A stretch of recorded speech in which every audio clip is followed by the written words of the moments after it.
حضور شیخ عبد القادر جیلانی رحمۃ اللہ علیہ کا لقب محی الدین تھا، یعنی دین کو زندہ کرنے والا۔ ایک مجلس خاص میں کسی شخص نے دریافت کیا کہ آپ کا لقب محی الدین کس طرح ہوا؟ حضور شیخ رحمۃ اللہ علیہ نے جواباً کہا کہ ایک بار میں بغداد سے باہر گیا ہوا تھا۔ واپسی پر جب شہر کے قریب پہنچا تو ایک نہایت خستہ حال اور ضعیف و ناتواں شخص میرے سامنے آیا اور دیکھتے ہی دیکھتے زمین پر گر کر تڑپنے لگا۔ میں نے اجنبی سے پوچھا، اے بھائی، تجھے کیا تکلیف ہے؟ میں اپنا حال کس کو سناؤں کہ مجھے کون کون سی بیماریاں لاحق ہیں؟ ضعیف و ناتواں شخص نے کانپتی ہوئی آواز میں کہا، میں قریب المرگ ہوں، اگر تم سے ہو سکے تو مجھ پر رحم کرو اور ایسی دوائی دے دو کہ جیسے پی کر میں جاں بر ہو سکوں۔ میں نے چند قرآنی آیات پڑھ کر اس شخص پر دم کی۔ ابھی چند لمحے بھی نہ گزرے تھے کہ وہ کسی سہارے کے بغیر اٹھ کر کھڑا ہو گیا۔ اس کے جسم کی لاغری کافور ہو گئی اور چہرہ کسی پھول کی مانند تر و تازہ ہو گیا۔ خدا کا شکر ہے کہ تمہیں تمہاری صحت دوبارہ مل گئی، میں نے اپنے دینی بھائی کی صحت یابی پر خوشی کا اظہار کرتے ہوئے کہا۔ عبد القادر، تم نے مجھے پہچانا؟ اجنبی شخص نے میرا نام لے کر مجھے مخاطب کیا۔ ذاتی طور پر میں تم سے واقف نہیں ہوں، میں نے اپنی لا علمی ظاہر کی۔ تم مجھ سے خوب واقف ہو، اجنبی شخص نے کہا۔ میں حضرت محمد مصطفیٰ صلی اللہ علیہ وسلم کا دین اسلام ہوں۔ ضعف و ناتوانی کے سبب میرا یہ حال ہو گیا تھا۔ اللہ تعالیٰ نے مجھے تمہارے ہاتھوں زندہ کیا ہے اور آج سے تم محی الدین ہو۔ غوثیت بزرگی کا ایک خاص درجہ ہے۔ روحانی دنیا میں حضرت سیدنا عبد القادر جیلانی رحمۃ اللہ علیہ غوث اعظم کے لقب سے عالمگیر شہرت رکھتے ہیں۔ غوث کے لغوی معنی ہیں فریاد رس، یعنی فریاد کو پہنچنے والا۔ چونکہ حضرت شیخ غریبوں، بے کسوں اور حاجت مندوں کے مسائل پر پوری طرح توجہ فرماتے تھے، اسی لیے آپ کو غوث کے خطاب سے سرفراز کیا گیا۔ اکثر عقیدت مند آپ کو پیران پیر اور دستگیر کے لقب سے بھی یاد کرتے ہیں۔ روایت ہے کہ حضرت سید شیخ عبد القادر جیلانی رحمۃ اللہ علیہ کو غوث اعظم کا لقب بارگاہ خداوندی سے عطا ہوا۔ مردان غیب نے آپ کو اسی لقب سے مخاطب کیا اور پھر یہ لقب اس قدر عام ہوا کہ اکثر لوگوں کو آپ رحمۃ اللہ علیہ کا حقیقی نام بھی یاد نہیں رہا، مگر وہ غوث اعظم کو خوب جانتے ہیں۔ روایت ہے کہ ایک بار دریائے دجلہ میں پوری بارات غرق ہو گئی۔ یہ سانحہ اس قدر المناک تھا کہ جن گھروں میں کچھ دیر پہلے شادیانے بج رہے تھے، دیکھتے ہی دیکھتے ماتم کدا بن گئے۔ پھر جب متاثرین کو کوئی راستہ نظر نہیں آیا تو وہ گریہ اوزاری کرتے ہوئے حضور غوث اعظم رحمۃ اللہ علیہ کی خدمت میں حاضر ہوئے۔ حضور شیخ نے غم زدہ لوگوں کو صبر کی تلقین فرمائی، مگر دلہن کی ماں بے اختیار پائے مبارک سے لپٹ گئی۔ آپ کی دعاؤں نے ہزاروں بگڑی تقدیریں بنائی ہیں، پھر مجھ بد نصیب کے لیے صرف الفاظ کی بھیک کیوں؟ میرے دامن مراد کو بھر دیجئے، ورنہ میں اسی طرح آپ کے در پر فریاد کرتے کرتے مر جاؤں گی۔ عبد القادر کسی کو کیا دے سکتا ہے؟ وہ تو خود قادر مطلق کا محتاج ہے۔ حضرت غوث اعظم نے ایک بار پھر اس غمزدہ ماں کو تسلی دی، جس کی چیخیں سن کر حاضرین مجلس بھی افسردہ نظر آنے لگے تھے۔ وہ آپ کی بہت سنتا ہے، آپ اس سے میرے داماد اور بیٹی کی زندگی مانگ لیجئے۔ شکستہ دل ماں کسی بچے کی طرح سرے مجلس مچل گئی۔ حضور شیخ اعظم عبد القادر جیلانی رحمۃ اللہ علیہ بہت دیر تک گہری سوچ میں ڈوبے رہے، پھر آپ اس غم زدہ عورت اور سوگوار خاندان کے دوسرے افراد کے ساتھ دریا کے کنارے تشریف لے گئے۔ اے اللہ، یہ سب لوگ جانتے ہیں کہ مجھے تیری ذات پاک سے نسبت ہے، سو اسی نسبت کے صدقے میں اپنے بندوں کی مشکل آسان فرما دے۔ یہ کہہ کر حضور غوث اعظم نے تھوڑا سا پانی اپنے دست مبارک میں لیا اور پھر دریا کو مخاطب کر کے فرمایا، اے دجلہ، خدا کے حکم سے خشک ہو جا اور مسافروں کو سلامتی سے گزرنے کے لیے جگہ دے دے۔ حضور غوث اعظم رحمۃ اللہ علیہ کا یہ فرمانا تھا کہ دریا دو حصوں میں تقسیم ہو گیا اور وہ جگہ خشک نظر آنے لگی جہاں باراتی غرق ہوئے تھے۔ دیکھنے والوں نے دیکھا کہ پورا انسانی قافلہ زندہ و سلامت تھا۔ حضرت شیخ عبد القادر جیلانی رحمۃ اللہ علیہ کی یہ کرامت اس قدر تواتر کے ساتھ بیان کی گئی ہے کہ صدیاں گزر جانے کے باوجود برِ صغیر پاک و ہند کے گوشے گوشے میں اس کی گونج سنائی دیتی ہے۔ جب حضور شیخ عبد القادر جیلانی رحمۃ اللہ علیہ نے قدمی حاضہی علی رقبت کل ولی اللہ، یعنی میرا یہ قدم تمام ولی اللہ کی گردنوں پر ہے، فرمایا تھا، تو اس وقت آپ کے دل پر تجلیات الہی ہو رہی تھیں۔ اور جناب رسول کریم صلی اللہ علیہ وسلم کی طرف سے آپ کو ایک خلت بھیجا گیا تھا۔ یہ خلت ملائکہ مقربین نے لا کر اولیاء کرام کے مجمع عام میں آپ کو پہنایا۔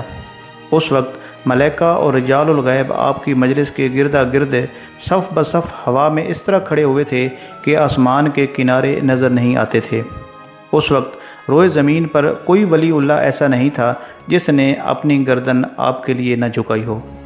ایک مجلس جس میں شیخ محمد اور شیخ احمد رحمۃ اللہ علیہ بھی موجود تھے، اس وقت شیخ مکارم نے فرمایا، میں خدا کو حاضر ناظر جان کر کہتا ہوں کہ جس روز حضور غوث اعظم رحمۃ اللہ علیہ نے فرمایا کہ میرا یہ قدم ہر ولی اللہ کی گردن پر ہے، تو اسی وقت روئے زمین کے تمام اولیاء نے مشاہدہ کیا کہ قطبیت کا جھنڈا حضور غوث اعظم عبد القادر جیلانی رحمۃ اللہ علیہ کے سامنے نصب کیا گیا ہے، اور غوثیت کا تاج جو شریعت و طریقت کے نقش و نگار سے آراستہ تھا، آپ رحمۃ اللہ علیہ کے سر مبارک پر سجا ہے۔ یہ منظر دیکھ کر 10 کے 10 ابدالوں نے حضرت شیخ عبد القادر جیلانی رحمۃ اللہ علیہ کے فرمان مبارک کے سامنے سر تسلیم خم کر دیے تھے۔ آپ فرماتے تھے کہ میری تلوار مشہور ہے، میری کمان کھینچی ہوئی ہے، میرا تیر سینہ شگاف ہے، میرا نیزہ نشانہ باز ہے، میں محفوظ ہوں، میں ملحوظ ہوں۔ روزہ دارو آؤ، شب دارو آؤ، پہاڑوں کے عبادت گزارو آؤ، اور خانگاہ نشینوں آؤ، خدا کے کام کے لیے میرے پاس آؤ کہ میں اسی کے امر سے تمہیں بلاتا ہوں۔ میرے فیض کا دریا بے کنار ہے، عزت رب کی قسم اچھے برے سب میرے سامنے ہیں، میری نگاہیں لوح محفوظ پر ہیں، میں دریائے علم و مشاہدہ الہی کا تیراک ہوں، میں خدائے تعالیٰ کی حجت ہوں، میں نائب وارث رسول صلی اللہ علیہ وسلم ہوں۔ میری مجلس میں فرشتے اور مردان غیب اس لیے آتے ہیں کہ مسجد سے بارگاہ اقدس کے آداب سیکھیں۔ ایک روز حضرت شیخ عبد القادر جیلانی رحمۃ اللہ علیہ کی مجلس میں 10,000 سے زائد افراد موجود تھے۔ حاضرین میں شیخ علی بن ابی نصر بھی موجود تھے، جو آپ رحمۃ اللہ علیہ کے سامنے ہی بیٹھے ہوئے تھے۔ ابھی حضرت شیخ رحمۃ اللہ علیہ کی تقریر شروع نہیں ہوئی تھی اور حاضرین مجلس آپس میں گفتگو کر رہے تھے، یکا یک شیخ علی کو نیند آ گئی۔ حضرت شیخ عبد القادر جیلانی رحمۃ اللہ علیہ نے ایک نظر ان کی طرف دیکھا اور پھر لوگوں کو مخاطب کر کے فرمایا، خاموش ہو جاؤ، خاموش ہو جاؤ۔ حضرت شیخ رحمۃ اللہ علیہ کا یہ فرمانا تھا کہ حاضرین مجلس اس طرح خاموش ہو گئے کہ ان کی سانسوں کے سوا اور کچھ بھی سنائی نہیں دیتا تھا۔ اس کے بعد حضور شیخ عبد القادر جیلانی رحمۃ اللہ علیہ ممبر سے نیچے اتر آئے اور شیخ علی کے روبرو ادب سے کھڑے ہو گئے۔ اہل مجلس حیران تھے کہ آج تک ان کے سامنے ایسی صورتحال پیش نہیں آئی تھی۔ حضور شیخ عبد القادر جیلانی رحمۃ اللہ علیہ بہت دیر تک اسی حالت میں شیخ علی رحمۃ اللہ علیہ کے چہرے پر غور سے دیکھتے رہے۔ پھر جب شیخ علی بیدار ہوئے اور انہوں نے حضور شیخ عبد القادر جیلانی رحمۃ اللہ علیہ کو اپنے سامنے استادہ پایا تو خود بھی گھبرا کر کھڑے ہو گئے۔ فرمایا، علی بیٹھ جاؤ۔ آپ نے اپنا دست شفقت شیخ علی کے کاندھے پر رکھتے ہوئے یہ فرمایا، آپ کھڑے ہوں تو پھر یہ ناچیز کس طرح بیٹھ سکتا ہے؟ فرط عقیدت سے شیخ علی کا لہجہ سرشار تھا۔ بیٹھ جاؤ علی۔ حضور شیخ عبد القادر جیلانی رحمۃ اللہ علیہ نے شیخ علی کے کاندھے کو دباتے ہوئے فرمایا، میں کہہ رہا ہوں کہ بیٹھ جاؤ۔ شیخ علی حکم شیخ سے مجبور تھے، ناچار اپنی نشست پر بیٹھ گئے۔ کیا سرور کونین حضور صلی اللہ علیہ وسلم ابھی آپ کی خوابگاہ میں تشریف لائے تھے؟ حضرت عبد القادر جیلانی رحمۃ اللہ علیہ نے شیخ علی سے دریافت فرمایا، جی ہاں، ابھی کچھ دیر پہلے مجھے سرور کائنات صلی اللہ علیہ وسلم کے دیدار کی سعادت حاصل ہوئی تھی۔ شیخ علی نے رقت آمیز لہجے میں عرض کی، میں سردار دو جہاں صلی اللہ علیہ وسلم کے احترام میں ہی کھڑا تھا۔ حضرت شیخ عبد القادر جیلانی رحمۃ اللہ علیہ نے فرمایا، شیخ علی حضرت سید عبد القادر جیلانی رحمۃ اللہ علیہ کے مقام سے واقف تھے، مگر پھر بھی انہوں نے بڑی حیرت سے حضرت شیخ کی طرف دیکھا۔ کیا سرکار دو عالم صلی اللہ علیہ وسلم نے آپ کو کوئی ہدایت بھی فرمائی ہے؟ حضرت شیخ عبد القادر جیلانی رحمۃ اللہ علیہ نے شیخ علی سے دریافت کیا، جی ہاں، بارگاہ رسالت مآب صلی اللہ علیہ وسلم سے میرے لیے حکم ہوا ہے کہ میں آپ کی خدمت اقدس میں حاضر رہوں۔ حضور غوث اعظم اپنے والد محترم کی طرف سے حسنی جبکہ والدہ مائدہ کی طرف سے حسینی سید ہیں۔ آپ ابھی دنیا میں تشریف بھی نہیں لائے تھے کہ آپ کی عظمت و بڑائی کا ڈنکا پوری دنیا میں بج رہا تھا۔ چنانچہ تذکرۃ الصوفیاء میں ایک واقعہ درج ہے کہ ایک روز حضرت ابوالقاسم جنید بغدادی رحمۃ اللہ علیہ مسجد میں برسر ممبر واز فرما رہے تھے کہ دفتن آپ کو یہ خیال گزرا کہ اولیاء کرام میں آج تک میرے ہم مرتبہ و ہم پلا برتر و بالا صاحب کشف و کرامت بزرگ کامل نہ ہی کوئی ہوا ہے اور نہ ہی قیامت تک ہوگا۔ چنانچہ مجلس واز میں اس خیال کا اظہار ابھی کیا ہی نہیں تھا، تاحال کوئی کلمہ زبان مبارک سے ابھی نہیں نکالا تھا کہ حضور غوث اعظم شیخ عبد القادر جیلانی رحمۃ اللہ علیہ کی روح مقدس نے آپ کے باطن پر تجلی فرمائی، جس کی وجہ سے آپ بے ہوش ہو کر ممبر سے نیچے گر پڑے۔ جب ہوش میں آئے تو فوراً فرمانے لگے کہ مجھ سے اعلیٰ و افضل، بلند و برتر مراتب و منازل کا حامل ایک فرد حضرت غوث الاعظم عبد القادر جیلانی رحمۃ اللہ علیہ بغداد عراق میں ظہور پذیر ہوں گے، جن کا سورج ابد الآباد و فلک الافلاق پر جلوہ افروز ہوگا اور کبھی بھی غروب نہ ہوگا۔ تمام مقربین درگاہ الہی سے ان کی شان اور ان کا مرتبہ بلند ہوگا۔ حضور غوث اعظم کی پیدائش سے پہلے کا واقعہ ہے کہ ایک نوجوان دریا کے کنارے وضو کر رہا تھا۔ اسے بہت بھوک لگی ہوئی تھی کہ اچانک اس نے دیکھا کہ دریا میں ایک بہتا ہوا سیب آ رہا ہے۔ نوجوان نے سیب کو پانی سے نکال کر کھا لیا اور بآواز بلند خالق کائنات کا شکریہ ادا کیا۔ سیب کھانے کے بعد اس کو بھوک سے تو نجات مل گئی، لیکن ایک اندیشے نے سر ابھارا کہ یہ سیب آخر کس کی ملکیت تھا۔ اس خیال کے آتے ہی نوجوان مضطرب ہو گیا اور اس کے پر نور چہرے پر ایک وحشت سی برسنے لگی کہ جیسے کسی نے اس کو چوری کرتے ہوئے پکڑ لیا ہو۔ کیا تو نے سیب کے مالک سے اسے کھانے کی اجازت مانگی تھی؟ خود اسے اس کا ضمیر پکار رہا تھا۔ پھر یہ خلش اس سے برداشت نہ ہو سکی اور وہ بے اختیار دریا کی سمت روانہ ہو گیا جدھر سے سیب بہہ کر آیا تھا۔ نوجوان تیز رفتاری کے ساتھ دریا کے کنارے کنارے چلتا رہا اور قدم قدم پر دعا مانگتا رہا کہ سیب کے مالک سے ملاقات ہو جائے اور وہ اس سے اپنی بددیانتی کی معافی مانگ سکے۔ اچانک اسے سیبوں کا ایک باغ دکھائی دیا۔ سیب کے کچھ درخت پانی کے اوپر جھکے ہوئے تھے۔ نوجوان کو یقین ہو گیا کہ یہ سیب بھی اسی باغ کا تھا۔ چنانچہ نوجوان نے مزدوروں سے پوچھا کہ اس باغ کا مالک کون ہے، میں اس سے ملاقات کرنا چاہتا ہوں۔ کچھ دیر بعد باغ کا مالک نظر آیا، جو وہ ایک عمر رسیدہ شخص تھا۔ نوجوان نے اس باغ کے مالک سے کہا کہ میں دریا کے کنارے بیٹھا تھا کہ ایک سیب پانی میں بہتے ہوئے مجھے نظر آیا۔ مجھے اس وقت شدید بھوک لگ رہی تھی، نتیجتاً میں نے سیب کو اٹھا کر کھا لیا، مگر اب میرے ضمیر پر ایک ناقابل برداشت بوجھ محسوس ہو رہا ہے۔ باغ کے مالک نے سر سے پاؤں تک نوجوان کی ظاہری شخصیت کا جائزہ لیا، پھر انتہائی سنجیدہ لہجے میں کہنے لگا کہ نوجوان، میرا تمہارا حساب برابر کرنے کی 2 شرطیں ہیں۔ پہلی شرط یہ ہے کہ تم مسلسل 1 مہینے تک میرے باغ میں درختوں کو پانی دو گے، اور پہلی شرط جب مکمل ہو جائے گی تو میں تمہیں دوسری شرط بتاؤں گا۔ چنانچہ وہ نوجوان مسلسل 1 مہینے تک باغ کے درختوں کو پانی لگاتا رہا۔ جب 1 مہینہ گزر گیا تو وہ مالک کے پاس آیا۔ نوجوان کی پیشانی پسینے سے تر تھی، مگر اس کے ساتھ ہی سجدے کا وہ نشان بھی جھلک رہا تھا جو اس بات کی گواہی تھی کہ نوجوان نے اپنے ماہ و سال کس طرح گزارے ہیں۔ بوڑھے کی حیرت بڑھتی جا رہی تھی، مگر اس نے اپنی دلی کیفیات کا اظہار نہیں ہونے دیا۔ نوجوان نے بزرگ سے کہا کہ اب آپ مجھے اپنی دوسری شرط بتائیں۔ بزرگ کہنے لگا کہ میری دوسری شرط یہ ہے کہ تمہیں میری بیٹی سے شادی کرنا ہوگی۔ ہاں، مگر شادی سے پہلے میں تمہیں اپنی بیٹی کے کچھ عیب بھی بتا دیتا ہوں۔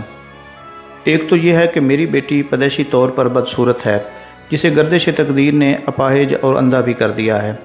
یہ سن کر وہ نوجوان بولا کہ کیا آپ یہ سمجھتے ہیں کہ میری غلطی اسی وقت معاف ہو سکتی ہے جب میں آپ کی آنکھوں سے محروم اور بدصورت اپاہج لڑکی سے شادی کر لوں؟ وہ بزرگ بولے کہ ممکن ہے دنیاوی قانون کے اعتبار سے تمہیں میری یہ شرط بہت کڑی اور غیر مناسب معلوم ہو، اور یہ بھی ہو سکتا ہے کہ تم اسے جبر سمجھو، مگر میں پہلے ہی یہ کہہ چکا ہوں کہ جب تک میری دونوں شرائط پوری نہیں ہو جاتی اس وقت تک میں تمہیں اپنا مجرم ہی سمجھوں گا۔ اس کے بعد نوجوان نے باغ کے مالک سے اپنی رضامندی کا اظہار کر دیا۔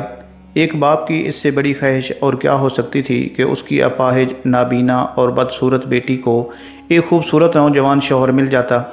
نتیجتاً باغ کے مالک نے شادی میں بہت جلدی کی اور دوسرے دن ہی تمام رسمیں ادا کر دی گئیں۔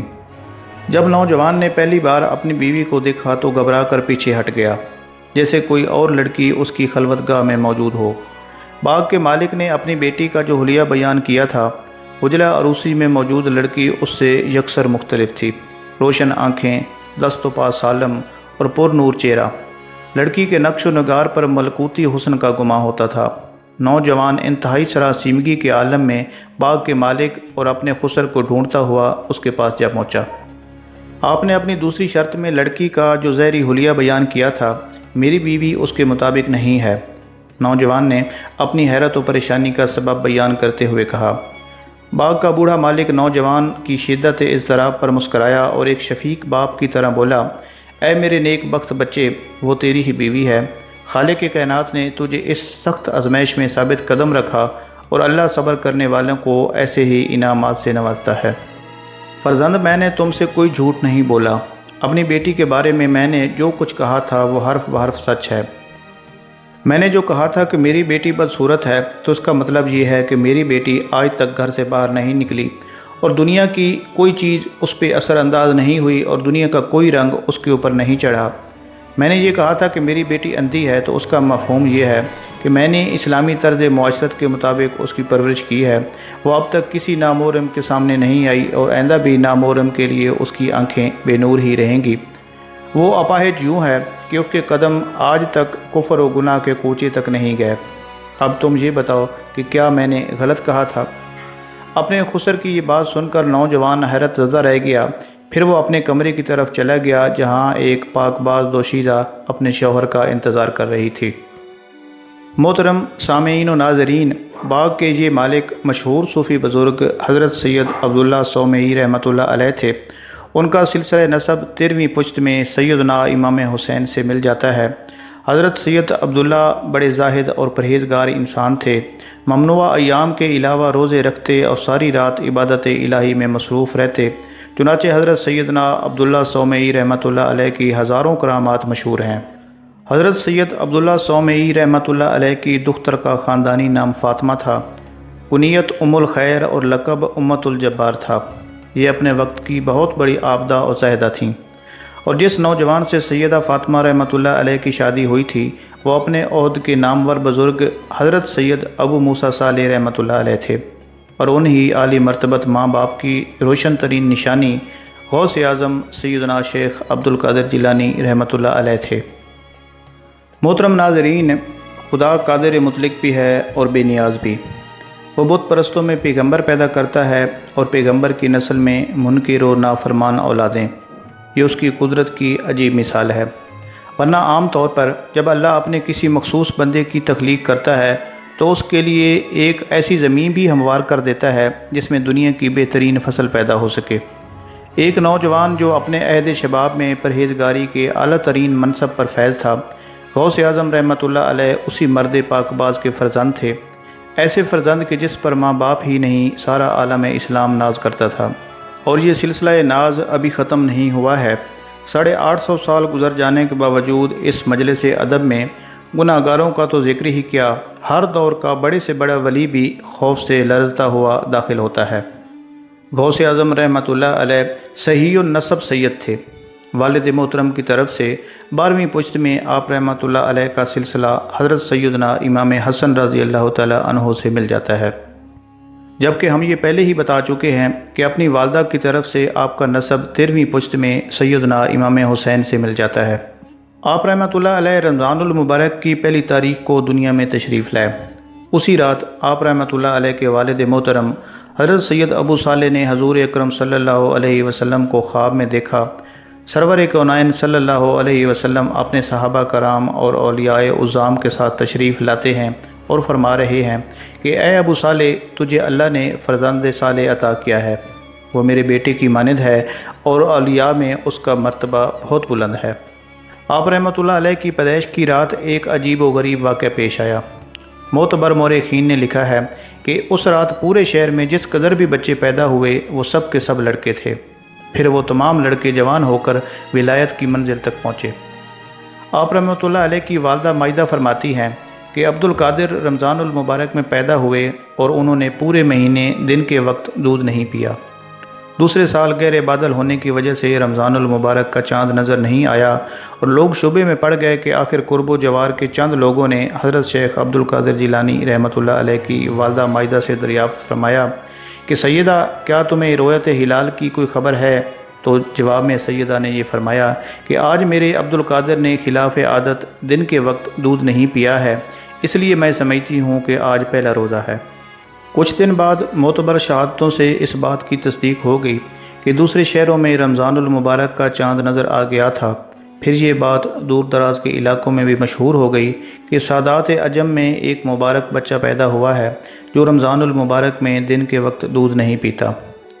خود حضور غوث اعظم رحمۃ اللہ علیہ نے بھی اپنے ایک شعر میں اس واقعہ کی طرف اشارہ کیا ہے، جس کا ترجمہ یہ ہے کہ میرے ابتدائی حالات کے ذکر سے تمام عالم بھرا ہوا ہے اور میرا گہوارے میں روزہ رکھنا مشہور ہے۔ حضور غوث اعظم شیخ عبد القادر جیلانی رحمۃ اللہ علیہ نے ابھی ہوش بھی نہیں سنبھالا تھا کہ اچانک آپ کے والد محترم بیمار ہوئے اور دار فانی سے رخصت ہو گئے۔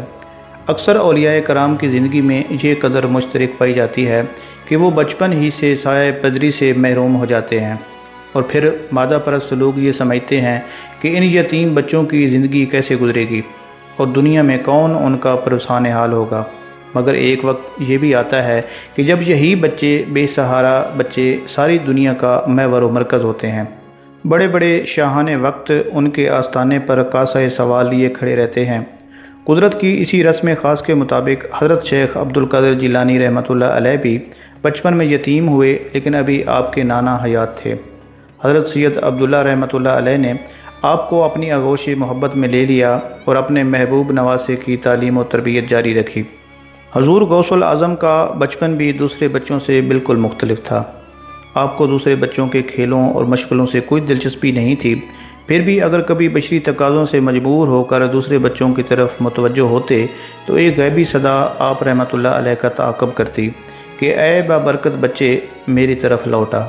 کسی معتبر تاریخ سے یہ پتہ نہیں چلتا کہ حضور شیخ عبد القادر جیلانی کی تعلیم کا آغاز کب ہوا۔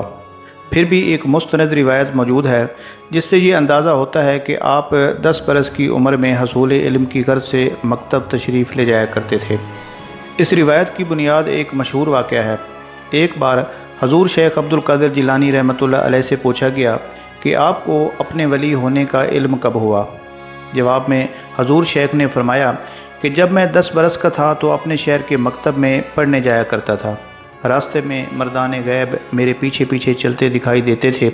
پھر جیسے ہی میں مدرسے میں داخل ہوتا تو مردان غیب کو بار بار یہ کہتے ہوئے سنتا کہ اللہ کے ولی کو بیٹھنے کے لیے جگہ دو، اللہ کے ولی کو بیٹھنے کے لیے جگہ دو۔ ایک سائل نے آپ سے پوچھا کہ آپ کا امر کس بات پر مبنی ہے؟ تو آپ نے فرمایا کہ صدق پر۔ میں نے کبھی جھوٹ نہیں بولا۔ آپ نے فرمایا کہ جب میں بچہ تھا اور اپنے شہر جیلان میں تھا تو یوم عرفہ کو اپنے گھر کی چھت پر چڑھ گیا۔ اس وقت میں نے دیکھا کہ لوگ عرفات کے میدان میں کھڑے ہیں۔ میں اپنی والدہ کے پاس آیا اور ان سے کہا کہ مجھے اللہ کے لیے بخش دو اور حکم دو کہ میں بغداد چلا جاؤں، وہاں علم حاصل کروں اور صالحین کی زیارت اور صحبت اختیار کروں۔ میری والدہ نے مجھ سے اس کا سبب پوچھا تو میں نے اپنا حال سنایا۔ وہ یہ سن کر رو پڑیں اور میرے پاس 80 دینار لائیں جو کہ میرے والد چھوڑ کر فوت ہوئے تھے۔ والدہ نے 40 دینار تو میرے بھائی کے لیے رکھے اور 40 دینار میری گودڑی میں بغل کے نیچے سی دیے اور مجھے جانے کی اجازت دے دی۔ مجھ سے اس بات کا عہد لیا کہ ہر حال میں سچ بولوں، اور رخصت کرنے کے لیے باہر تک آئیں اور کہنے لگیں کہ اے فرزند، اب تم جاؤ، میں اللہ تعالیٰ کے لیے تم سے علیحدہ ہوتی ہوں اور اب یہ چہرہ قیامت کے دن دیکھوں گی۔ تب میں چھوٹے سے قافلے کے ساتھ جو بغداد کو جانے والا تھا روانہ ہوا۔ جب ہم ہمدان سے نکلے تو جنگل میں ہم پر 60 ڈاکو حملہ آور ہو گئے۔ انہوں نے قافلہ والوں کو پکڑ لیا اور ان سے لوٹ مار شروع کر دی۔ میں کیونکہ چھوٹا سا بچہ تھا اس لیے کوئی شخص میرے پاس نہ آیا۔ جب انہوں نے سارے قافلے کو لوٹ لیا تو اس کے بعد ایک ڈاکو میرے پاس بھی آیا اور مجھے کہنے لگا کہ تمہارے پاس کیا ہے؟ تو میں نے کہا کہ میرے پاس دینار ہیں۔ اس نے میری تمام تلاشی لی اور اس کے بعد اس کو کچھ نہ ملا تو اپنے سردار کے پاس گیا اور اسے جا کر کہنے لگا کہ یہ ایک چھوٹا سا بچہ ہے جو کہ کہتا ہے میرے پاس دینار ہیں، لیکن ہم نے اس کی تلاشی لی ہے، اس کے پاس سے کچھ نہیں نکلا۔ وہ ڈاکو اس وقت ٹیلے پر بیٹھے ہوئے قافلے کا لوٹا ہوا مال تقسیم کر رہے تھے۔ ڈاکوؤں کے سردار نے مجھ سے کہا کہ تمہارے پاس دینار کہاں ہیں؟ میں نے کہا کہ میری گدڑی میں میری بغل کے نیچے سلے ہوئے ہیں۔ تب اس نے میری گدڑی کو پھاڑنے کا کہا تو اس میں سے 40 دینار مل گئے۔ وہ مجھے کہنے لگا کہ تمہیں کس چیز نے مجبور کیا کہ تم ان کا اقرار کرو؟ میں نے کہا کہ میری ماں نے گھر سے نکلتے ہوئے مجھ سے یہ عہد لیا تھا کہ بیٹا ہمیشہ سچ بولنا، اس لیے میں اس عہد کی خلاف ورزی نہیں کر سکتا۔ یہ سن کر وہ سردار رونے لگا اور کہنے لگا کہ تم اپنی ماں کی عہد کی خیانت نہیں کرتے اور مجھے اتنے سال ہو گئے اپنے رب کے عہد میں خیانت کر رہا ہوں۔ اس نے وہیں میرے ہاتھ پر توبہ کر لی۔ اس کے ساتھیوں نے کہا کہ تم ڈاکہ زنی اور لوٹ مار میں ہمارے سردار تھے، اب توبہ میں بھی ہمارے سردار ہو۔ اور ان سب نے بھی میرے ہاتھ پر توبہ کی اور قافلے والوں کا سارا لوٹا ہوا مال ان کو واپس کر دیا۔ یہ غوث اعظم رحمۃ اللہ علیہ کی پہلی کرامت تھی جس نے ایک ریزن کی زندگی کا نقشہ ہی بدل دیا۔ حضور غوث اعظم رحمۃ اللہ علیہ فطرتاً نہایت رقیق القلب اور فیاض انسان تھے۔ آپ رحمۃ اللہ علیہ سے لوگوں کی تکلیف دیکھی نہیں جاتی تھی۔ نتیجتاً بغداد پہنچتے پہنچتے آپ کی تمام اشرفیاں ضرورت مندوں پر خرچ ہو گئیں اور خود فاقہ کشی میں مبتلا ہو گئے۔ ایک موقع پر آپ نے فرمایا کہ جب میں پہلے بغداد میں داخل ہوا تو وہاں 3 دن تک مجھے کھانے کے لیے کوئی چیز نہیں ملی۔ آخر میں تنگ آ کر ایوان کسریٰ کی طرف نکل گیا۔ یہ وہی ایوان ہے جس کے 14 کنگرے حضور صلی اللہ علیہ وسلم کی ولادت کے وقت گر گئے تھے۔ وہاں پہنچ کر اندازہ ہوا کہ مجھ سے پہلے بھی بہت زیادہ لوگ وہاں پہ موجود ہیں۔ میں نے دیکھا کہ ایوان کسریٰ میں تقریباً 70 اولیاء اپنے شکم کی آگ بجھانے کے لیے جائز اور حلال چیزیں تلاش کر رہے تھے۔ اس لیے میں نے سوچا کہ ان بزرگوں کے راستے میں رکاوٹ ڈالنا مروت کے خلاف ہے۔ مجبوراً میں بغداد کی طرف واپس لوٹ آیا۔ بغداد پہنچ کر مجھے ایک شخص ملا، اس کو میں پہچانتا تھا کہ یہ ہمارے اہل میں سے ہے۔ اس نے مجھے سونے کا ایک ٹکڑا دیا اور کہا کہ یہ مجھے تمہاری والدہ نے دے کر تمہارے لیے بھیجا ہے۔ اس میں سے کچھ تو میں نے اپنے لیے رکھ لیا اور باقی لے کر جلدی جلدی ایوان کسریٰ کے کھنڈر کی طرف گیا اور وہ تمام سونا 70 اولیاء میں تقسیم کر دیا۔ انہوں نے مجھ سے کہا کہ یہ کیا ہے، تو میں نے کہا کہ یہ میری ماں نے بھیجا ہے۔ پھر میں بغداد کی طرف لوٹا اور جو سونا میں نے اپنے لیے رکھا تھا اس سے کھانا خریدا اور فقراء کو میں نے آواز دی تو وہ ہم سب نے مل کر کھایا۔ رات کو میرے پاس اس سونے میں سے کچھ بھی نہ بچا۔ اسی طرح شیخ ابو محمد عبداللہ کا بیان ہے کہ حضرت شیخ عبد القادر جیلانی رحمۃ اللہ علیہ نے فرمایا، ایک دن میں کسی ویران مقام پر بیٹھا اپنا سبق یاد کر رہا تھا۔ کئی وقت کی فاقہ کشی کے سبب بار بار میری آنکھیں دھندلی ہو جاتی تھیں اور سر چکرانے لگتا تھا۔ ناگہاں ایک صدائے غیبی سنائی دی کہ عبد القادر کب تک بھوکا رہے گا، جا کسی سے قرض لے لے تاکہ تجھے علم حاصل کرنے میں دشواری پیش نہ آئے۔ میں نے کہا کہ میں اپنے وطن سے بہت دور ہوں، یہاں میرا کوئی شناسہ نہیں، پھر مجھے کون قرض دے گا؟ آواز آئی کہ جس نے تجھے اس ویرانے میں پکارا ہے وہی تیرے قرض کی ادائیگی کا ذمہ دار ہے۔ دوسری بار صدائے غیبی سن کر میں ایک نان بھائی کے پاس پہنچا اور اسے کہا کہ بھائی مجھے روزانہ 1.5 روٹی قرض دے دیا کرو، اس شرط پر کہ میں کبھی کہیں سے کچھ رقم مل گئی تو میں تمہارا سارا قرض لوٹا دوں گا، اور اگر اس دوران مر جاؤں تو مجھے معاف کر دینا۔ میری بات سن کر نان بھائی رونے لگا اور کہنے لگا کہ آپ کا جتنا جی چاہے میری دکان سے لے کر جایا کریں۔ پھر میں نان بھائی کی دکان سے روزانہ 1.5 روٹی لے آتا۔ آخر جب مجھے اسی طرح قرض کی روٹی کھاتے ہوئے مدت گزر گئی تو ایک دن بڑی شدت سے یہ خیال آیا کہ عبد القادر تو کب تک قرض لیے جا رہا ہے اور کب اس کی ادائیگی کرے گا؟ اس خیال سے مجھے بڑی شرم آئی اور میں اس روز نان بھائی کی دکان پر نہیں گیا۔ دوسرے دن پھر مجھے وہی صدائے غیبی سنائی دی، جب ہم نے تمہارے قرض کی ادائیگی کا ذمہ لے لیا تھا تو پھر اتنا پریشان ہونے کی کیا ضرورت تھی؟ میں نے کہا کہ نان بھائی کے سامنے بار ندامت سے میرا سر نہیں اٹھتا، اب میں اس کے پاس نہیں جاؤں گا، مگر قرض ادا کرنے تو جانا ہی پڑے گا۔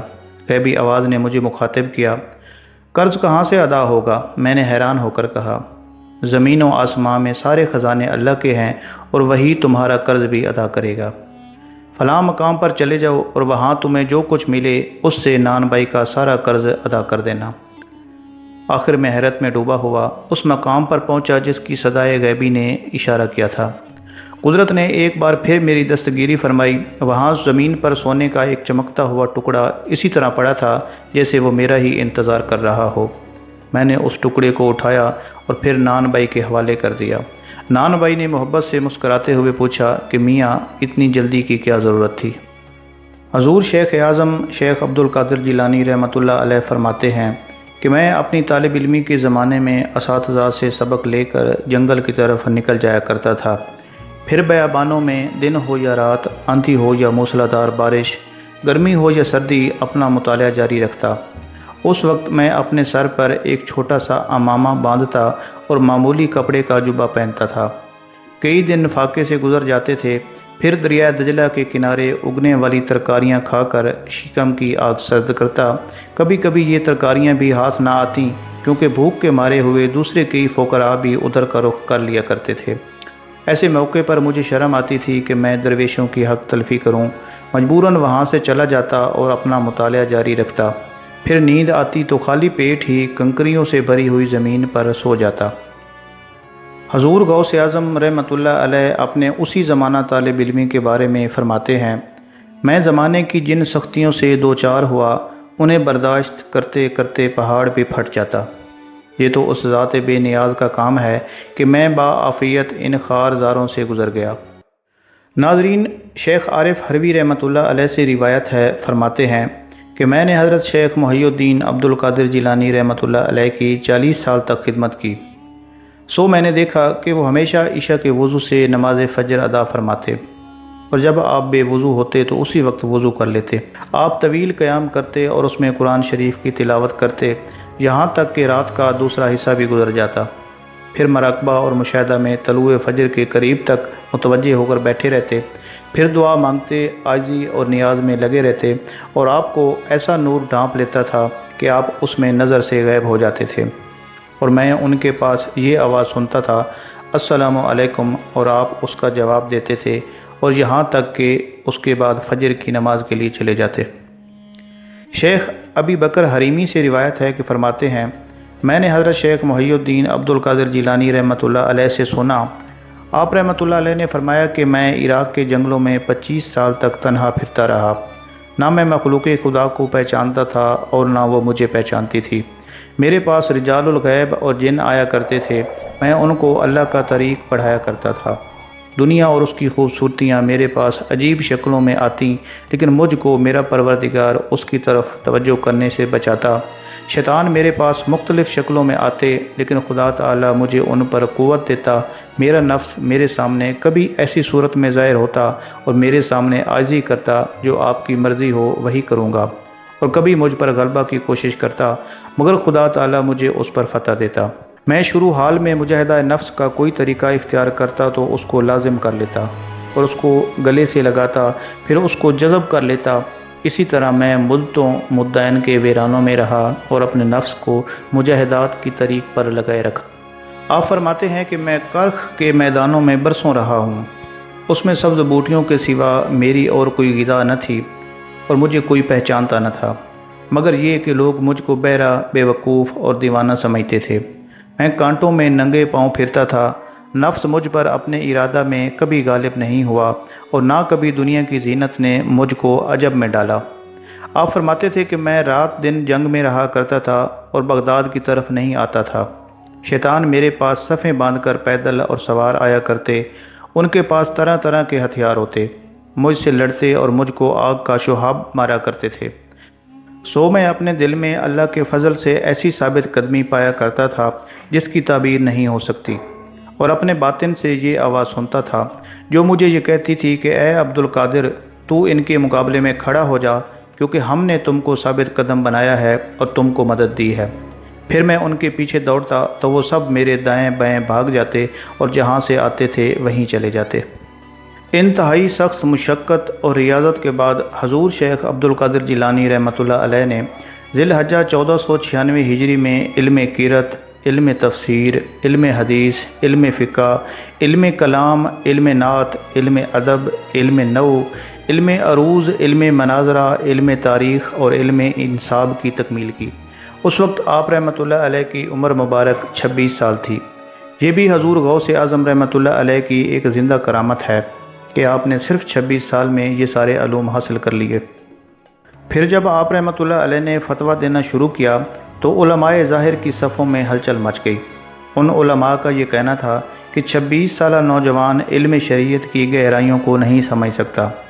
پھر ان علماء نے حضور غوث اعظم کے خلاف ایک محاذ بنا لیا، شرعی مسائل کا حل پیش کرنا کار طفلہ نہیں ہے۔ عبد القادر نے فتویٰ دینے کا اجازت نامہ کس سے حاصل کیا ہے؟ جب عقیدت مندوں نے حضور غوث اعظم سے یہ سوال کیا تو آپ رحمۃ اللہ علیہ نے فرمایا، میرے اساتذہ میرے علم سے مطمئن ہیں اور ان کا اطمینان ہی میرا اجازت نامہ ہے۔ حضرت شیخ عبد القادر جیلانی رحمۃ اللہ علیہ کے تمام اساتذہ درویش اور گوشہ نشین تھے۔ انہیں دربار خلافت میں تقرب حاصل نہیں تھا، اس لیے دنیا دار علماء ان فقراء کی علمی حیثیت کو تسلیم کرنے پر آمادہ نہیں تھے۔ پھر نہایت زور و شور سے حضور شیخ عبد القادر جیلانی رحمۃ اللہ علیہ کے خلاف ایک مہم چلائی گئی۔ یہ نوجوان اس وقت تک فتویٰ دینے کا اہل نہیں ہے جب تک وہ بغداد کے نامور علماء سے اجازت نامہ حاصل نہ کر لے۔ اجازت نامہ حاصل کرنے کی ایک شرط تھی کہ حضرت شیخ عبد القادر جیلانی ان علماء کے سامنے پیش ہوں اور امتحان کے مرحلے سے گزریں۔ آپ رحمۃ اللہ علیہ نے امتحان دینا قبول فرمایا اور آخر امتحان کی ساعت آ پہنچی۔ تمام علماء بغداد جنہیں حضرت شیخ عبد القادر جیلانی رحمۃ اللہ علیہ کے فتویٰ دینے پر اعتراض تھا، ایک بڑی عمارت میں جمع ہوئے، بہترین لباس زیب تن کیے، سروں پر عمامے سجائے، پیشانیوں پر نمود و نمائش کی لکیریں اور آنکھوں میں علم و آگہی کا خمار چھایا تھا۔ حضور شیخ عبد القادر جیلانی رحمۃ اللہ علیہ ایک معمولی کپڑے کا جبہ پہنے کمرے میں داخل ہوئے، بلند آواز میں حاضرین کو سلام کیا اور نظریں جھکائے اپنی نشست پر جا کر بیٹھ گئے۔ حضور غوث اعظم کی یہ نشست عین علماء بغداد کے سامنے تھی۔ کچھ دیر تک تو مجلس پر گہرا سکوت طاری رہا، پھر حضرت شیخ عبد القادر جیلانی رحمۃ اللہ علیہ نے جھکی ہوئی نظریں اٹھائیں اور نہایت نرم لہجے میں فرمایا کہ حضرات، میں اس قابل تو نہیں ہوں کہ کسی امتحان سے گزر سکوں، مگر جب رسم دنیا یہی ٹھہری ہے تو پھر بسم اللہ۔ یہ کہہ کر حضور غوث اعظم نے امتحان لینے والے علماء کو بہت غور سے دیکھا۔ بس ایک نظر کی دیر تھی، سب کچھ زیر و زبر ہو گیا۔ علماء بغداد نے محسوس کیا کہ حضور شیخ عبد القادر جیلانی رحمۃ اللہ علیہ سے نظر ملتے ہی ان کے اندر ایک انقلاب سا برپا ہو گیا ہے، مگر وہ اس انقلاب کو کوئی نام دینے سے قاصر تھے۔ جو علم اپنی ذات کی خوشنودی اور نام کی نمود و نمائش کی غرض سے حاصل کیا گیا تھا، اس کے سارے دفتر لپیٹ دیے گئے۔ علماء بغداد حضور غوث اعظم رحمۃ اللہ علیہ سے کیا سوال کرتے، ان میں تابع گویائی ہی کہاں تھی۔ ساری زبانیں کنگ ہو کر رہ گئی تھیں۔ امتحان کیا لیتے، خود ان کے دماغ تاریک ویرانوں میں تبدیل ہو گئے۔ بس ایک نظر کا کھیل تھا، ساری عمر کا سرمایہ برباد ہو کر رہ گیا۔ علماء بغداد محسوس کر رہے تھے کہ کسی نادیدہ ہستی نے چند لمحوں میں ان کا تمام علم سلب کر لیا ہے۔ اسی کیفیت کو حضرت امیر خسرو رحمۃ اللہ علیہ نے اپنے ایک مصرع میں بھی بیان کیا ہے کہ چھاپ تلک سب چھین لی منہ سے نینا ملائی کے۔ کہتے ہیں کہ وہ تیری ایک نظر کیا تھی کہ جس نے میرے ماتھے سے بت پرستی کی تمام نشانیاں مٹا ڈالیں۔ یہ اس مشہور زمانہ منقبت کا مصرع ہے جو حضرت امیر خسرو رحمۃ اللہ علیہ نے اپنے پیر و مرشد محبوب الہی حضرت نظام الدین اولیاء رحمۃ اللہ علیہ کی شان میں کہی تھی۔ اس مصرع میں اہل ایمان کی روحانی طاقت کا ذکر کیا گیا ہے۔ سرور کونین حضور صلی اللہ علیہ وسلم کی ایک حدیث مبارکہ بھی ہے کہ مومن کی فراست سے ڈرو کہ وہ اللہ کے نور سے دیکھتا ہے۔ علماء ظاہر اس حقیقت کو سمجھ ہی نہیں سکے کہ اس وقت حضور غوث اعظم رحمۃ اللہ علیہ بھی اللہ کے نور سے دیکھ رہے تھے۔ دنیا کی ایسی کون سی روشنی ہے جو اللہ کے نور کے مقابل ٹھہر سکے؟ اس کا نتیجہ یہ ہوا کہ ساری روشنیاں بجھ کر رہ گئیں اور علماء بغداد کے ذہنوں پر اندھیرے مسلط ہو گئے۔ علماء ظاہر کو خاموش پا کر حضور شیخ عبد القادر جیلانی رحمۃ اللہ علیہ دوبارہ ان سے مخاطب ہوئے، آپ حضرات کوئی سوال کیوں نہیں کرتے؟ تمام علماء نے بیک زبان کہا کہ کیا سوال کریں، ایسے لگتا ہے کہ علم ہی ہمارے ذہنوں سے رخصت ہو گیا ہے۔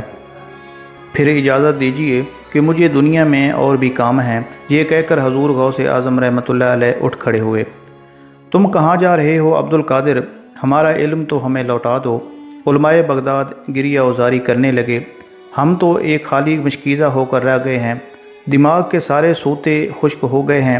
وہ پانی کہاں گیا جو ہمارے ذہنوں کو سیراب کرتا تھا؟ علماء کی فریادوں سے پوری مجلس گونجنے لگی۔ اس شور فغاں سے اہل مجلس کو اندازہ ہوا کہ حضرت شیخ عبد القادر جیلانی رحمۃ اللہ علیہ کی نظر پڑتے ہی علماء بغداد کا تمام علم سلب ہو گیا تھا اور امتحان لینے والے خود ایک عجیب امتحان سے گزر رہے تھے۔ ناقابل یقین منظر تھا، اساتذہ خود ایک طالب علم سے بخشش و عطا کا سوال کر رہے تھے۔ حضور غوث اعظم نے فرمایا کہ میں شمشیر برہنہ اور چڑھی ہوئی کمان ہوں، میرا تیر نشانے پر لگنے والا ہے۔ میرا نیزہ بے خطا اور میرا گھوڑا بے زین ہے۔ میں عشق خدا بندی کی آگ ہوں، حال و احوال کا سلب کرنے والا، دریائے بے کراں اور رہنمائے وقت۔ حضرت شیخ عبد القادر جیلانی رحمۃ اللہ علیہ عالم جذب میں یہ فرما رہے تھے۔ بے شک ہمیں یقین آ گیا ہے، علماء بغداد بے اختیار پکار اٹھے، ہم تمہیں پہچانتے نہیں تھے عبد القادر، ہماری اس کوتاہی سے درگزر کرو اور اپنا دل صاف کر لو، میں نے تمہیں معاف کیا، اللہ بھی تمہیں معاف فرمائے۔ یہ کہہ کر حضور غوث اعظم تشریف لے گئے۔ آپ رحمۃ اللہ علیہ کے جاتے ہی علماء بغداد کے سوئے ہوئے ذہن بیدار ہو گئے، دماغ کی تاریک راہ گزر پر دوبارہ روشنی پھیل گئی۔ اس واقعہ کے بعد حضرت شیخ عبد القادر جیلانی رحمۃ اللہ علیہ کے ظاہری اور باطنی علم کی روشنی عام ہو گئی۔ مخالف علماء سرنگوں ہو گئے اور دشمن قدم بوسی کے لیے حاضر ہونے لگے، مگر حضور غوث اعظم رحمۃ اللہ علیہ کی دنیا سے بے رغبتی پھر لوٹ آئی اور آپ رحمۃ اللہ علیہ شہر کی آباد محفلیں چھوڑ کر ویرانوں کی طرف نکل گئے۔ ایک موقع پر حضور غوث اعظم رحمۃ اللہ علیہ نے شیخ ابو العاص سے فرمایا کہ میں برج اجمی میں 11 برس رہا۔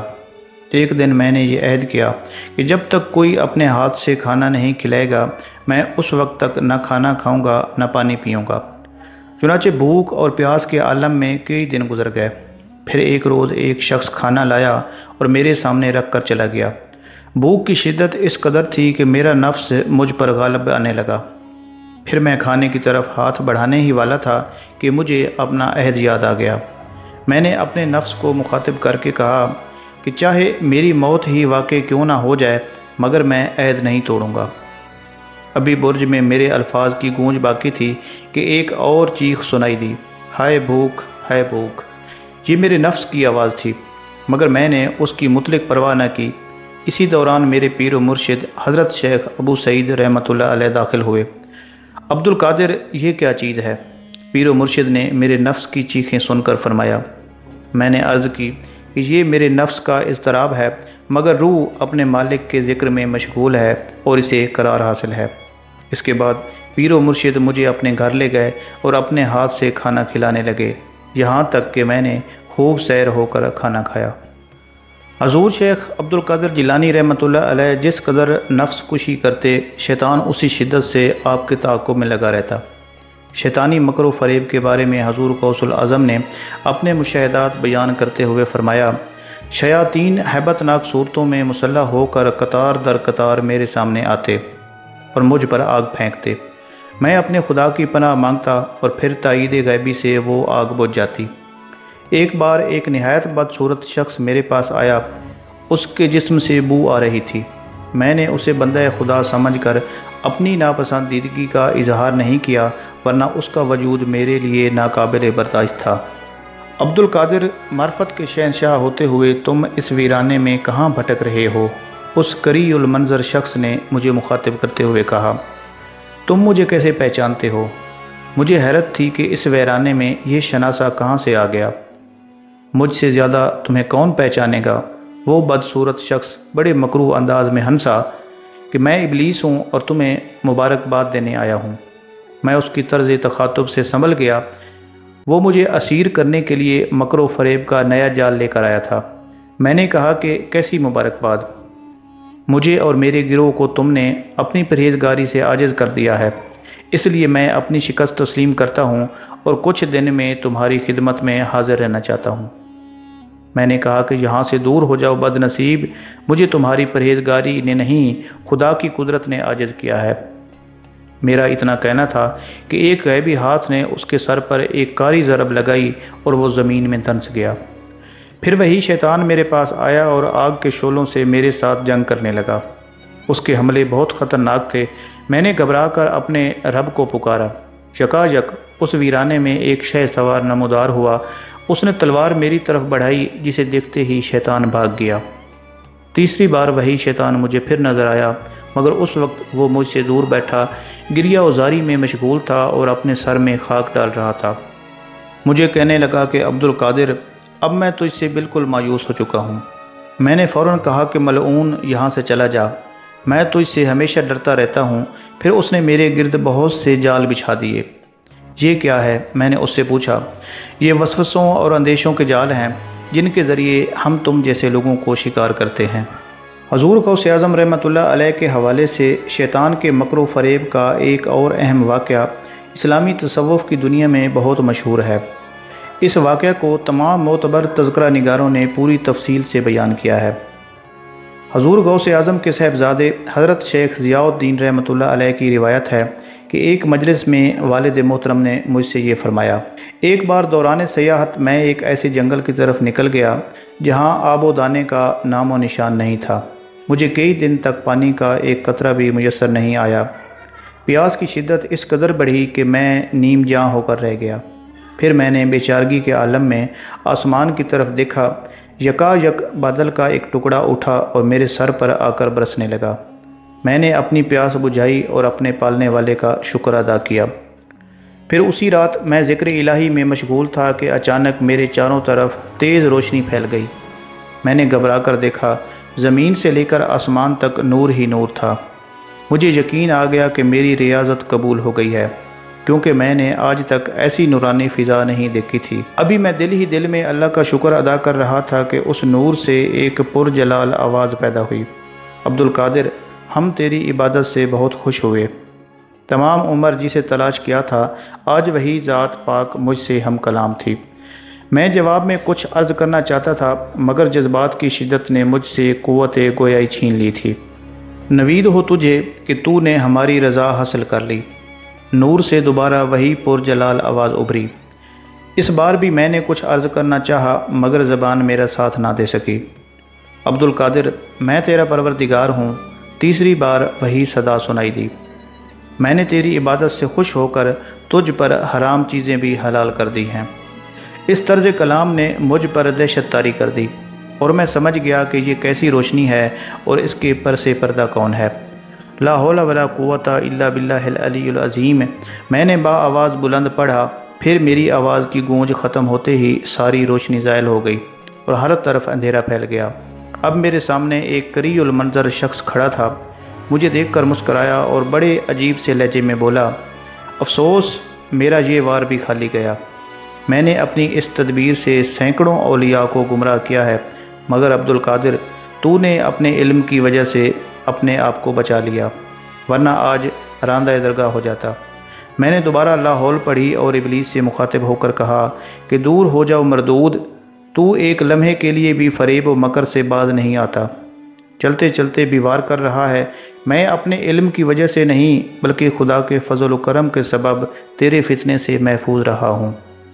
ابلیس کچھ دیر تک میرے سامنے کھڑا اپنا سر پیٹتا رہا اور پھر یہ کہہ کر چلا گیا، افسوس، ہزارہا افسوس کہ آج تیرا نام میرے ماننے والوں کی فہرست سے خارج ہو گیا۔ بعض مورخین نے اس واقعہ کو اس طرح بھی بیان کیا ہے کہ اچانک نور سے ایک آواز پیدا ہوئی کہ عبد القادر، تو نے ہمیں راضی کر لیا، ہم بطور انعام تجھ پر باقی زندگی کی عبادت کو معاف کرتے ہیں۔ جب حضرت غوث اعظم رحمۃ اللہ علیہ یہ واقعہ بیان فرما چکے تو آپ کے صاحبزادے حضرت شیخ ضیاء الدین رحمۃ اللہ علیہ نے عرض کیا کہ آپ کو یہ کس طرح معلوم ہوا کہ وہ شیطان ہے جو نور کے پردے میں آپ سے ہم کلام ہے؟ حضور شیخ اعظم عبد القادر جیلانی رحمۃ اللہ علیہ نے فرمایا کہ صرف اس کے اس قول سے کہ حرام چیزیں بھی حلال کر دی گئی ہیں، کیونکہ اللہ تعالیٰ کبھی کسی کو حرام کاموں اور فحش باتوں کا حکم نہیں دیتا۔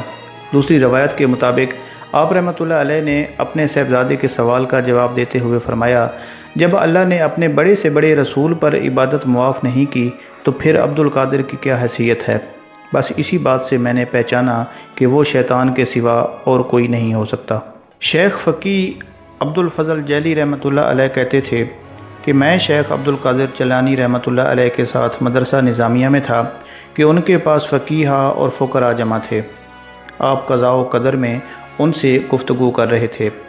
اتنے میں ایک بہت بڑا سانپ چھت پر سے آپ کی گود میں اترا اور اس کو دیکھ کر سب حاضرین بھاگ گئے۔ وہ سانپ آپ کے کپڑوں میں داخل ہوا اور آپ کے جسم پر سے گزرتا ہوا آپ کی گردن کے گرد لپٹ گیا۔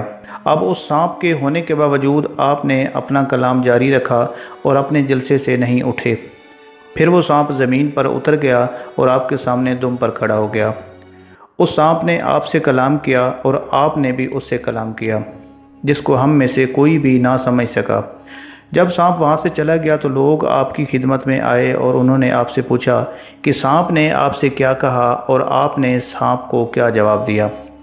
آپ رحمۃ اللہ علیہ نے فرمایا کہ اس نے مجھ سے کہا کہ میں نے بہت سے اولیاء اللہ کو آزمایا ہے مگر آپ جیسا ثابت قدم کسی کو نہیں دیکھا۔ پھر میں نے سانپ سے کہا کہ تم ایسے وقت میں مجھ پر گرے کہ میں قضاء و قدر میں کلام کر رہا تھا، اور تو ایک کیڑا ہی تو ہے جس کو قضاء حرکت دیتی ہے اور قدر اس کو ساکن کرتی ہے۔ سو میں نے ارادہ کیا کہ جو میرا فعل ہے وہ میرے قول کے مخالف نہ ہو۔ ابو عبد الرزاق رحمۃ اللہ علیہ کہتے تھے کہ میں نے اپنے والد شیخ محی الدین عبد القادر سے سنا کہ ایک رات میں جامع منصور میں نماز پڑھ رہا تھا، ستونوں پر میں نے کسی شے کی حرکت کی آواز سنی، پھر ایک سانپ آیا اور اس نے اپنا منہ مقام سجدہ میں کھولا۔ جب میں نے سجدہ کا ارادہ کیا تو اپنے ہاتھ سے اسے پیچھے ہٹایا اور سجدہ کر لیا، اور جب میں اتحیات کے لیے بیٹھا تو وہ میری ران پر چلا، میری گردن پر چڑھ گیا، اس کو لپٹ گیا۔ جب میں نے سلام پھیرا تو اس کو نہ دیکھا، سانپ وہاں سے غائب ہو چکا تھا۔ اگلے دن میں جامع مسجد سے باہر گیا تو میں نے ایک شخص کو دیکھا جس کی آنکھیں لمبی تھیں اور دراز قامت تھا۔ تب میں نے جان لیا کہ یہ جن ہے۔ اس نے مجھ سے کہا کہ میں وہی جن ہوں جس کو آپ نے کل رات دیکھا تھا۔ میں نے بہت سے اولیاء اللہ کو اس طرح آزمایا ہے جس طرح آپ کو بھی میں نے سانپ بن کر آزمایا ہے، مگر آپ کی طرح ان میں سے کوئی ثابت قدم نہیں رہا۔ بعض ان میں سے وہ تھے کہ ظاہر و باطن سے گھبرا گئے، بعض وہ تھے کہ ان کے دل میں اضطراب ہوا اور ظاہر میں ثابت قدم رہے، اور بعض وہ تھے کہ ظاہر میں مضطرب ہوئے اور باطن میں ثابت قدم رہے۔ لیکن میں نے آپ کو دیکھا کہ آپ ظاہر و باطن دونوں میں نہیں گھبرائے۔ مجھ سے اس نے سوال کیا کہ آپ مجھے اپنے ہاتھ پر توبہ کرائیں، سو میں نے اس سانپ کو توبہ کرائی۔ آپ رحمۃ اللہ علیہ کی یہ عادت مبارکہ تھی کہ آپ کی اولاد سے کسی کی وفات مجلس کے دوران ہو جاتی تب بھی آپ اپنی مجلس کو منقطع نہ کرتے، کرسی پر بیٹھے بات جاری رکھتے، غسال میت کو غسل دیتا، اور جب غسل سے فارغ ہوتے تو اس کو مجلس میں لاتے، پھر شیخ اس کی نماز جنازہ پڑھاتے۔ حضور شیخ عبد القادر جیلانی رحمۃ اللہ علیہ نے بے شمار اساتذہ سے علم شریعت اور اس وقت کے مروجہ فنون سیکھے۔ آپ رحمۃ اللہ علیہ کا شاگردی اختیار کرنے اور بزرگوں کی خدمت میں نیاز مندی کا ظاہر کرنے کا انداز بھی بڑا عجیب تھا۔ اگر کسی بزرگ کی صحبت میں چند لمحے بھی گزارتے تو اپنے اساتذہ کی فہرست میں انہیں بھی شامل کر لیتے۔ اگر کسی اہل علم سے ایک سوال بھی کرتے تو وہ شخص عمر بھر کے لیے آپ کا استاد قرار پاتا۔ یہی وجہ ہے کہ ان حضرات کی تعداد ہزاروں تک پہنچ جاتی ہے جن سے حضور غوث اعظم رحمۃ اللہ علیہ فیض یاب ہوئے۔ آپ نے طریقت کی تعلیم حماد بن مسلم رحمۃ اللہ علیہ سے حاصل کی۔ آخر شدید ریاضتوں اور طویل مجاہدوں کے بعد حضرت شیخ عبد القادر جیلانی رحمۃ اللہ علیہ حضرت ابو سعید مبارک کی خدمت میں حاضر ہوئے۔ قاضی ابو سعید مبارک رحمۃ اللہ علیہ حضرت امام احمد بن حنبل کے مکتب فکر سے تعلق رکھتے تھے۔ حضور غوث اعظم کو دیکھ کر قاضی ابو سعید مبارک نے فرمایا کہ بس اے جان بے قرار، اب گوشہ نشین ہو جا۔ شیخ، یہ دل مضطرب کسی ایک جگہ بیٹھنے کو تیار نہیں۔ حضرت عبد القادر جیلانی رحمۃ اللہ علیہ نے عرض کیا، جب تیرا دل قرار ہی نہیں پکڑے گا تو پھر مخلوق خدا تجھ سے کس طرح فیض یاب ہوگی؟ حضرت قاضی ابو سعید مبارک نے فرمایا، شیخ میں نجات چاہتا ہوں۔ حضرت عبد القادر جیلانی نے دوبارہ عرض کی، اللہ نے تجھے نجات بخش دی، اب ان شکستہ حالوں کا خیال کر جو نجات کی تلاش میں در در بھٹک رہے ہیں۔ قاضی ابو سعید مبارک رحمۃ اللہ علیہ نے فرمایا، پھر وہ نیک ساتھ آ پہنچی جب حضرت شیخ عبد القادر جیلانی رحمۃ اللہ علیہ حضرت قاضی ابو سعید رحمۃ اللہ علیہ کے دست مبارک پر بیعت ہو گئے۔ رسم بیعت ادا ہونے کے بعد پیر و مرشد نے حضور شیخ عبد القادر جیلانی کو اپنے ہاتھ سے کھانا کھلایا۔ اس واقعہ کا ذکر کرتے ہوئے حضور غوث اعظم رحمۃ اللہ علیہ فرماتے ہیں کہ حضرت ابو سعید مبارک نے مجھے کھانا تو اس وقت بھی کھلایا تھا جب میں برج اجمی میں مقیم تھا اور فاقہ کشی کی حالت میں کئی دن گزر گئے تھے، مگر یہ کھانا اس کھانے سے بہت مختلف تھا۔ پیر و مرشد کا عطا کردہ ایک لقمہ شکم میں جاتے ہی عجیب کیفیت پیدا کر دیتا تھا۔ ہر لقمے کے ساتھ مجھے محسوس ہوتا کہ میرا باطن نور سے بھر گیا ہے۔ وہ ایک عام سادہ سی غذا تھی، مگر اس کی لذت بیان نہیں کی جا سکتی۔ دنیا کے بہترین کھانے بھی اس کے آگے ہیچ تھے۔ اس کے بعد قاضی ابو سعید مبارک رحمۃ اللہ علیہ نے حضرت شیخ عبد القادر جیلانی کو خرقہ ولایت عطا کرتے ہوئے فرمایا: عبد القادر، یہ وہ خرقہ ہے جو رسالت مآب صلی اللہ علیہ وسلم نے حضرت علی کرم اللہ وجہہ کو عطا فرمایا تھا، پھر ان سے حضرت حسن بصری کو عطا ہوا، اس کے بعد حضرت حبیب اجمی رحمۃ اللہ علیہ، حضرت شیخ داؤد طائی، حضرت جنید بغدادی، حضرت شیخ ابو بکر شبلی، حضرت ابو الفضل عبد الواحد تمیمی، حضرت شیخ طرطوسی رحمۃ اللہ علیہ اور حضرت شیخ ابو الحسن علی سے ہوتی ہوئی یہ مقدس امانت مجھ تک پہنچی، اور اب میں یہ امانت تمہارے سپرد کر رہا ہوں۔ اللہ اس کی حفاظت کرے اور تمہیں ان پیران طریقت کے نقش قدم پر چلنے کی توفیق عطا فرمائے۔ حضرت قاضی ابو سعید مبارک رحمۃ اللہ علیہ کا لہجہ اس قدر اثر انگیز تھا کہ حضور شیخ عبد القادر جیلانی رحمۃ اللہ علیہ پر رقت طاری ہو گئی۔ ایک موقع پر حضور غوث اعظم نے اپنی اس کیفیت کو بیان کرتے ہوئے فرمایا: ریاضتوں اور مجاہدوں کے دوران مجھ پر عجیب عجیب اسرار منکشف ہوئے تھے، پھر جب خرقہ ولایت پہنا تو دل و نظر کی دنیا ہی بدل گئی۔ اس قدر تجلیات الہی کا ظہور ہوا کہ ان کا شمار ہی ممکن نہیں۔ حضرت قاضی ابو سعید مبارک رحمۃ اللہ علیہ کے حلقہ ارادت میں شامل ہونے کے بعد بھی حضور غوث اعظم رحمۃ اللہ علیہ کا دل اس دنیا سے اچاٹ ہی رہتا تھا۔ آپ رحمۃ اللہ علیہ چاہتے تھے کہ ایک بار پھر انہی بیابانوں اور جنگلوں کی طرف نکل جائیں جہاں سکوت اور ویرانی کے سوا کچھ نہ ہو، کوئی آپ کو نہ دیکھے اور آپ بھی کسی کو نہ دیکھیں۔ حضور شیخ عبد القادر جیلانی رحمۃ اللہ علیہ کی دنیا سے بیزاری، خلوت نشینی اور دشت نوردی اس لیے نہیں تھی کہ آپ رہبانیت کے قائل تھے، بلکہ اللہ نے حضور غوث اعظم کو عقل سلیم عطا فرمائی تھی۔ آپ رحمۃ اللہ علیہ اسلام کی روح سے واقف تھے اور اس دنیا کو دارالعمل سمجھتے تھے۔ دراصل اس گوشہ نشینی کی وجہ بغداد کے وہ سیاسی اور معاشرتی حالات تھے جنہوں نے حضرت شیخ عبد القادر جیلانی رحمۃ اللہ علیہ کے قلب حساس کو بہت زیادہ متاثر کیا تھا۔ شاید ایک بار پھر شیخ عبد القادر جیلانی رحمۃ اللہ علیہ کسی بیاباں کا رخ کرتے، مگر اسی دوران ایک ایسا واقعہ پیش آیا جس نے آپ رحمۃ اللہ علیہ کے بڑھتے ہوئے قدموں کو روک لیا اور گوشہ نشینی کی خواہش کو یکسر بدل ڈالا۔ ایک رات حضور غوث اعظم رحمۃ اللہ علیہ نے رسالت مآب صلی اللہ علیہ وسلم کو خواب میں دیکھا۔ سرور کونین صلی اللہ علیہ وسلم نے آپ کو مخاطب کرتے ہوئے فرمایا: فرزند، تم بات کیوں نہیں کرتے؟ مطلب تم واز کیوں نہیں کہتے؟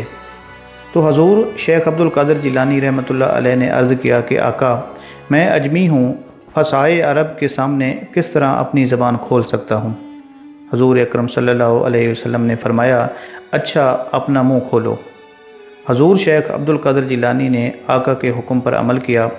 سرور کائنات صلی اللہ علیہ وسلم نے 7 بار یہ آیت پڑھ کر آپ کے حلق پر دم فرمائی، جس کا ترجمہ یہ ہے: بلا پروردگار کے راستے کی طرف حکمت اور اچھی نصیحت کے ساتھ۔ دوسری روایت اس طرح ہے کہ جب حضور شیخ عبد القادر جیلانی رحمۃ اللہ علیہ نے اجمی ہونے کے سبب اپنی معذوری کا اظہار کیا تو سرکار دو عالم صلی اللہ علیہ وسلم نے 7 بار اپنا لعاب دہن آپ رحمۃ اللہ علیہ کے منہ میں ڈالا اور پھر فرمایا: جاؤ عبد القادر، اب مخلوق خدا کو نصیحت کرو۔ سلسلہ خواب جب ختم ہوا تو حضرت شیخ عبد القادر جیلانی رحمۃ اللہ علیہ نے محسوس کیا کہ دشت نوردی اور گوشہ نشینی کا جذبہ آپ کے دل سے رخصت ہو چکا ہے۔ پھر اہل بغداد نے فرزند سادات کو انسانی ہجوم سے خطاب کرتے ہوئے دیکھا۔ آپ رحمۃ اللہ علیہ نے فرمایا کہ جب خدا تعالیٰ سے دعا کرو تو مجھے وسیلہ بنا کر دعا مانگا کرو، اور اے کل روئے زمین کے باشندوں، آؤ میرے پاس آ کر علم طریقت حاصل کرو، اور اے اہل عراق، میرے نزدیک احوال اس طرح ہیں کہ جس طرح لباس گھر میں لٹکے رہتے ہیں، جسے چاہو اتار کر پہن لو۔ اے فرزند، تم سفر کرو، وہ 1000 سال کا ہی سفر کیوں نہ ہو، مگر وہاں بھی تم میری آواز سنو گے۔ اے فرزند، ولایت کے مدارج یہاں سے یہاں تک نہیں، مجھے کئی دفعہ خلعتیں عطا کی گئی ہیں۔ فرمایا: تمام اولیاء میری مجلس میں رونق افروز ہوتے ہیں، زندہ اپنے جسموں سے اور مردہ اپنی روحوں سے۔ اے فرزند، تم قبر میں میرا حال منکر نکیر سے پوچھنا، وہ میری خبر دیں گے۔ جب حضور شیخ عبد القادر جیلانی رحمۃ اللہ علیہ نے قدمی حاضہ علی رقبۃ کل ولی اللہ، یعنی میرا یہ قدم تمام ولی اللہ کی گردنوں پر ہے، فرمایا تھا، تو اس وقت آپ کے دل پر تجلیات الہی ہو رہی تھیں، اور جناب رسول کریم صلی اللہ علیہ وسلم کی طرف سے آپ کو ایک خلت بھیجا گیا تھا۔ یہ خلت ملائکہ مقربین نے لا کر اولیاء کرام کے مجمع عام میں آپ کو پہنایا۔ اس وقت ملائکہ اور رجال الغیب آپ کی مجلس کے گردا گرد صف بصف ہوا میں اس طرح کھڑے ہوئے تھے کہ آسمان کے کنارے نظر نہیں آتے تھے۔ اس وقت روئے زمین پر کوئی ولی اللہ ایسا نہیں تھا جس نے اپنی گردن آپ کے لیے نہ جھکائی ہو۔